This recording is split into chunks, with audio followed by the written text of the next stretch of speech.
They were all covered with their faces.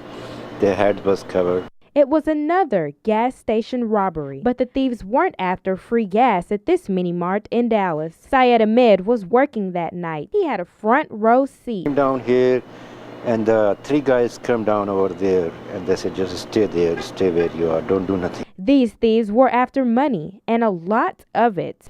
An ATM was sitting here just last night, but robbers armed with guns dragged it out of the store, and it was caught on tape. Officers say these people shown on the surveillance tape could be linked to numerous ATM robberies around town, and they're getting better with each time. I think in 3 minutes to 4 minutes, they pull out the ATM machine out of the ground. They just tore apart everything. And it was pure luck that police found a stolen van at a house nearby on Oakgate Lane in Dallas. Stolen ATM machine inside the house.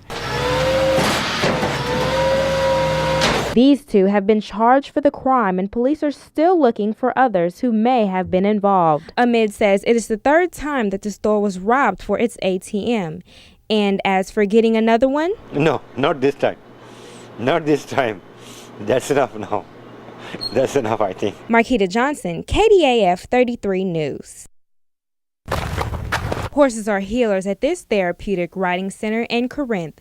At Spirit Horse, each step forms a bond with the child who has disability. I can lead a horse or pony up to a mom with her child with disability standing beside, and the horse will go over and nuzzle the child and ignore the mom. This is Nadia, a Spirit Horse regular. She was born in Russia without arms, adopted from a remote village orphanage by a U.S. family.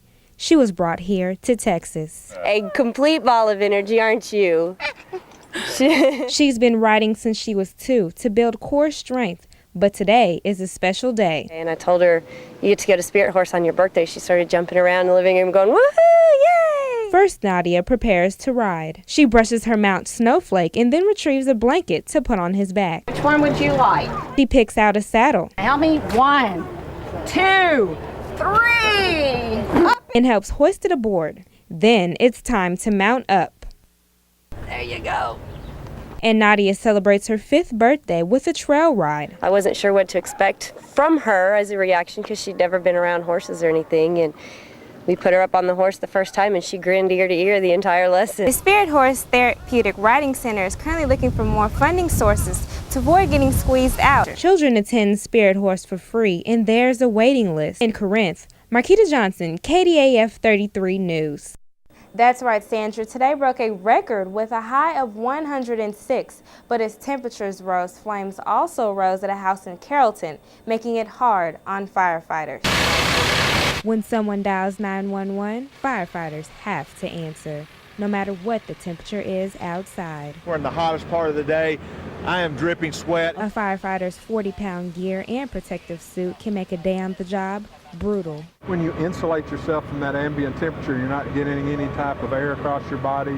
You're not getting any type of relief from the heat, so it's just that much worse. And as temperature and humidity continue to rise, their ability to stay on the front lines goes down. That's why you see there's so many of us out here. They're trying to take shifts and not get too exhausted from the heat. That means getting rid of their suits on breaks, chewing ice, drinking plenty of water, and even pouring it on their heads. Whatever it takes to stay cool.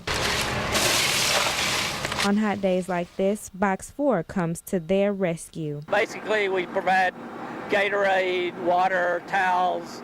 We try to rehydrate the firefighters. These guys can go maybe 20 minutes before they have to come out and cool down. It's mandatory that when they come out after they've used 2 air bottles, that they be evaluated for their blood pressure and heart rate. If either are high, it's mandatory time off. Don Ray is making sure his ex-wife was okay after finding out her home caught fire and had high praise for the men and women around him. We take it for granted, these firemen, and they're out there risking their lives every day for us, and in this heat, we need to do more for them.